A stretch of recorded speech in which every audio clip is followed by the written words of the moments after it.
নির্বাচন ব্যবস্থা সংস্কার কমিশনের বিভিন্ন সুপারিশে নির্বাচন কমিশনের মতামত রয়েছে, সেগুলি শিগগিরই সরকারকে জানানো হবে। এসব বিষয়ে কমিশনের তৃতীয় পর্যালোচনা সভা শেষে একথা জানান নির্বাচন কমিশনার অবসরপ্রাপ্ত ব্রিগেডিয়ার জেনারেল আবুল ফজল মোহাম্মদ সানাউল্লাহ।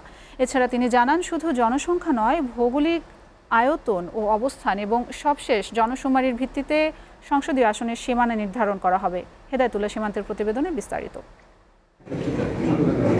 নির্বাচনী ব্যবস্থা সংস্কার কমিশনের দেয়া বিভিন্ন সুপারিশ ও ত্রয়োদশ জাতীয় নির্বাচনকে সামনে রেখে পর্যালোচনা করতে নির্বাচন কমিশন সচিবালয়ে তৃতীয় সভা অনুষ্ঠিত হয়। প্রধান নির্বাচন কমিশনারের নেতৃত্বে সকাল 11টায় নির্বাচন ভবনে বসা এ সভা চলে বিকেল 3টা পর্যন্ত। সভায় নির্বাচন সংক্রান্ত মোট 12টি আইন নিয়ে পর্যালোচনা হয়। সভা শেষে নির্বাচন কমিশনার মোহাম্মদ সানাউল্লাহ জানান, নির্বাচন ব্যবস্থা সংস্কার কমিশনের সুপারিশ প্রস্তাবের উপর নির্বাচন কমিশনের নানা মতামত আছে, সেগুলো উল্লেখ করে সরকারের কাছে পাঠানো হবে। সংস্কার কমিশনের এই সুপারিশগুলোর উপর ভিত্তি করে কি সিদ্ধান্ত আসে আমাদেরকে সেই পর্যন্ত ওয়েট করতেই হচ্ছে। বাট আমরা আমাদের পক্ষ থেকে যেটা বলার চেষ্টা করছি, আমরা উই নিড ইট কুইকলি। না, সংস্কার কমিশনকে তো চিঠি দেওয়ার কিছু নাই, তাদের সাথে তো আমাদের একবার সিটিং হয়েছিল, পরবর্তীতে আর হয় নাই।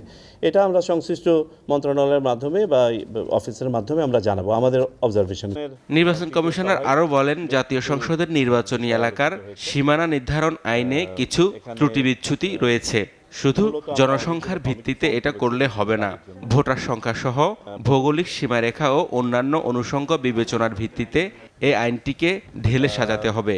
আমাদের কাছে এই মুহূর্তে 41টি আসনে ইতোমধ্যে 248টি আবেদন জমা পড়েছে, সীমানা সংক্রান্ত বিভিন্ন ধরনের আবেদন। আমরা সবগুলোই কিন্তু বিভিন্ন কমিটিতে রিভিউ করার জন্য দিয়েছি, ঠিক আছে, যাতে করে আমরাও প্রস্তুত থাকতে পারি, যাতে আমাদের কোনো মতামত দেওয়ার প্রয়োজন হলে বা আমাদের কাছে মতামত চাওয়া হলে আমরা যেন তাৎক্ষণিকভাবে বলতে পারি। আমাদের জিওগ্রাফিও দেখতে হবে, আমাদের ডেমোগ্রাফিও দেখতে হবে, আমাদের অ্যাডমিনিস্ট্রেটিভ বাউন্ডারিও দেখতে হবে। আমরা এই 3টি বিষয়কে সন্নিবেশ করেই এই প্রভিশনটা করার জন্য সাজেস্ট করছি। এছাড়াও সভায় প্রবাসীদের ভোটিং, নির্বাচন পর্যবেক্ষণ, গণমাধ্যম নীতিমালা সহ নির্বাচন সংক্রান্ত গুরুত্বপূর্ণ আরও কয়েকটি বিষয়েও আলোচনা হয়েছে বলেও জানান আবুল ফজল মোহাম্মদ সানাউল্লাহ। পাসপোর্ট এবং জন্ম নিবন্ধনের উপর মূলত ভিত্তি করে বাকিগুলোকে ঐচ্ছিক হিসাবে রেখে করা যায় কিনা সেটা নিয়ে আমরা ভাবছি। ধন্যবাদ, থ্যাংক ইউ। হেদায়েতুল্লাহ সীমান্ত, এসিটিভি, ঢাকা।